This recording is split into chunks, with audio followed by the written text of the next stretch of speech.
አንዳንዴ ራእይ ከእግዚአብሔር እንዳንቀበል እንቅፋት የሚሆነን አብረን ከምንኖረው ሰው ጋር በሰላም ያልቋጨነው ጉዳይ ነው። የራሷ ጉዳይ የራስ ጉዳይ ብለህ እንደቀላሉ የዘጋው ፋይል በመንገድ ላይ ይከተላል። አሸዋ ላይ እንደመሮጥ ነው የሚሆነው።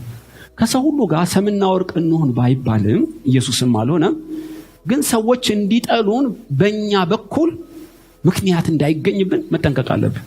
እና የሎጥና የአብርሃም እረኞች ሲጣሉ አብርሃም በጣም አስገራሚ ቃል ነው የተናገረው። እኔ እናንተ ወንድማማች አይደለንምን? ለምን እንጣላለን? መች ተጣሉ? የተጣሉት እረኞቹ ናቸው።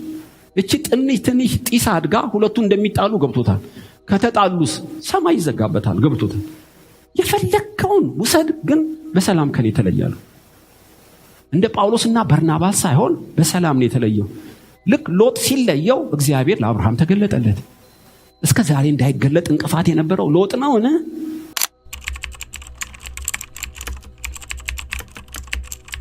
እኛም ማንጨመረው ለምንድን ነው? እናቶች እኮ እንደሚናገሩት ዘመደ ብዙ ጠላው ቀጭን ነው። አያሰክርም፣ አያስለቅስም። ለምን? ብዙ ዘመድ ያለን ትኩረት የለንም። ስፔሻላይዝ ያደረግንበት ከጌታ የተቀበልነው የኔ ነው የምንለው የለም።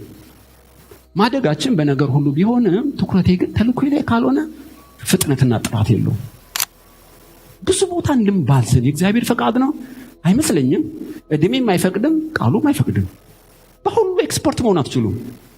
እኔ ብዙ ያልሆንኩባቸው አሉ። ራሴን አልከስም። ሰው ስለሆንኩ በነገር ሁሉ በማህበረሰብ አድጋለሁ። እንደማንም ማደጌ በነገር ሁሉ ይገለጣል። በፍጥነት ግን እየጨመርኩ የመጣሁት በስጦታዬ ላይ ነው።